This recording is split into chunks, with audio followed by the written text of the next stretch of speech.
Sobat Kairos yang dikasihi Tuhan Yesus Kristus, renungan firman Tuhan bagi kita saat ini tertulis dalam Ibrani 6 ayat 16. Sebab manusia bersumpah demi orang yang lebih tinggi, dan sumpah itu menjadi suatu pengokohan baginya yang mengakhiri segala bantahan. Demikian firman Tuhan.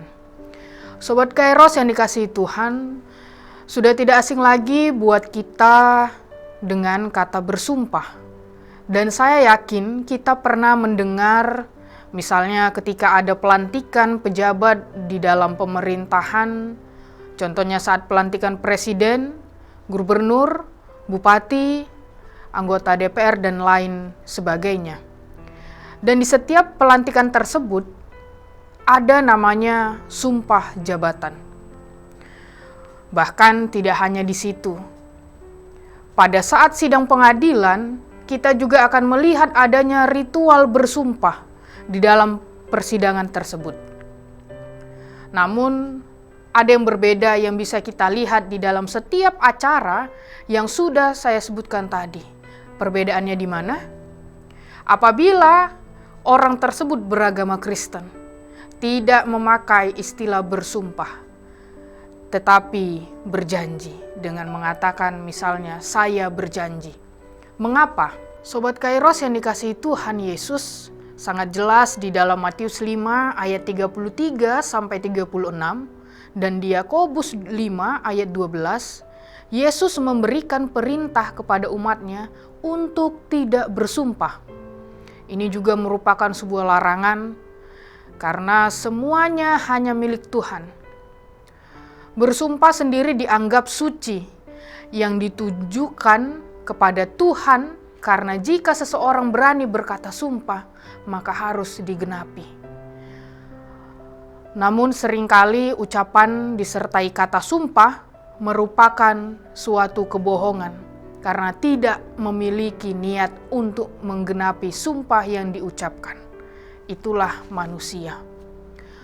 Orang yang suka berbohong akan sering memakai kata sumpah atau bersumpah secara sembarangan agar ucapannya dapat lebih didengar orang lain, sehingga kata sumpah ini menjadi disalahgunakan. Allah lah yang memegang kendali, bukan kita manusia. Dia bekerja dalam segala sesuatu untuk mendatangkan kebaikan bagi mereka yang mengasihi Dia, yaitu bagi mereka yang terpanggil sesuai dengan rencana Allah. Di dalam Roma 8 ayat 28. Sobat Kairos yang dikasihi Tuhan, nas hari ini juga mengungkapkan bahwa sumpah manusia berbeda dengan sumpahnya Allah. Contohnya, kita bisa mengingat ataupun melihat ketika Allah bersumpah kepada hambanya Abraham atas namanya, karena tidak ada yang lebih tinggi dari Allah.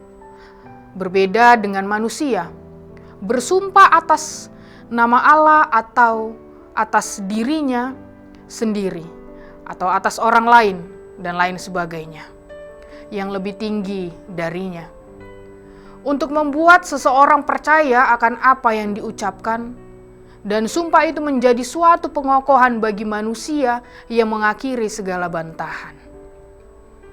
Sobat Kairos yang dikasihi Tuhan, kita harus menyadari bahwa kita ini adalah manusia yang kurang setia kepada Tuhan, penuh dengan dosa. Bahkan kita pun masih mau mengingkari janji, dan manusia masih sering juga memberikan pengharapan palsu. Berbeda dengan Tuhan Allah kita. Ketika Dia bersumpah dan berjanji kepada umatnya, Dia akan menepati semuanya.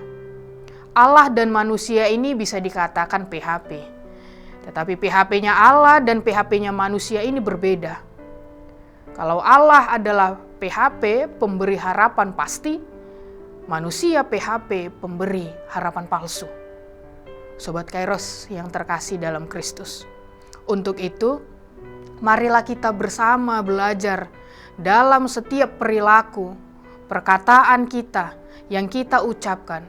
Jangan hanya manis di depan, manis di awal, atau lebih sering orang mengatakan jangan hanya manis di bibir saja. Kita jangan bersumpah dan berjanji A, B, C, dan lain sebagainya. Tapi kita tidak menepatinya. Apakah kita sudah menunjukkan integritas kita? Kiranya kita dapat hidup sebagai orang yang bisa dipercaya, berintegritas, dan selalu berkata jujur, dan menepati janji yang kita ucapkan, sehingga nama Tuhan selalu dipermuliakan. Amin. Selamat beraktivitas Sobat Kairos, Tuhan Yesus memberkati.